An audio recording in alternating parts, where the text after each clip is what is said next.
ఏంటి బాబు, ప్రతిదానికి over thinking చేసేస్తున్నావా? తెగ బాధపడిపోతున్నావా? ప్రతిదానికి ఒత్తిడికి గురై నీకు నువ్వే బాధ పెట్టుకుంటున్నావా? అలా అయితే ఎలా చెప్పమ్మా? లైఫ్లో నువ్వు హ్యాపీగా ఉండాలి కదా.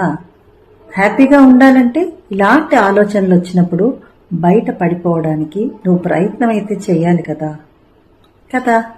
ఏం చేయాలప్పుడు? నీ మనసుకి నచ్చిన వాళ్ళు ఉంటారు కదా, వాళ్ళతో టైం స్పెండ్ చేయి.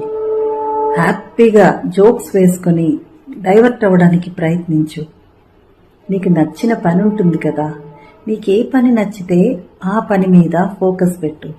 అది పెయింటింగ్ కావచ్చు, డ్రాయింగ్ కావచ్చు, మ్యూజిక్, సింగింగ్, డాన్సింగ్, నీకేది ఇష్టమైతే అది దాని మీద ఫోకస్ పెట్టు. అన్నట్టు నెగిటివ్ పీపుల్ ఎక్కడ ఉంటారు కదా, చుట్టూతా ఉంటారు. అటువంటి వాళ్ళు ఎక్కడున్నా వాళ్ళకి మాత్రం దూరంగా ఉండడం మర్చిపోవద్దు. ఎందుకంటే వాళ్ళ పని నెగిటివిటీని స్ప్రెడ్ చేయడమే. అటువంటి వాళ్ళ దగ్గర నువ్వు ఉంటే ఎలా చెప్పు? ఆలోచనల్లోంచి కూడా వాళ్ళని తీసేసేయి. చిన్న చిన్న ట్రిప్స్ ప్లాన్ చేసుకో.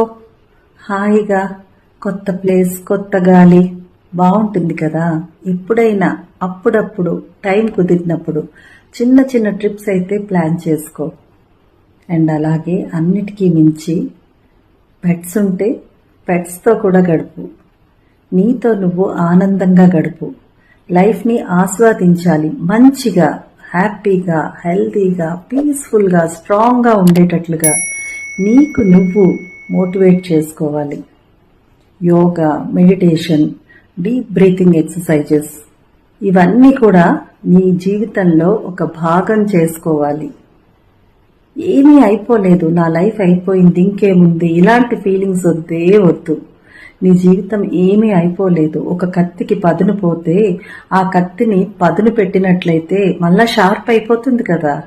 అంతే, మనం కూడా అంతే. ఏమీ మించిపోలేదు, లైఫ్ ఏమి అయిపోలేదు. ఇక్కడి నుంచి కూడా నువ్వు నీ లైఫ్లో హ్యాపీగా ఉండొచ్చు. అదే అల్టిమేట్ గోల్ అవ్వాలి. అర్థమవుతుందా లేదా? మరి మీకు అర్థమైతే నాకు కింద కామెంట్స్తో కనెక్ట్ అయిపోవాలి కదా. చేస్తారు కదా, వచ్చేసేయండి, కామెంట్ పెట్టేసేయండి. నచ్చితే వీడియోకి లైక్ పెట్టేసేయండి, ఫాలో అయిపోండి. మరి బాయ్, థ్యాంక్ యూ.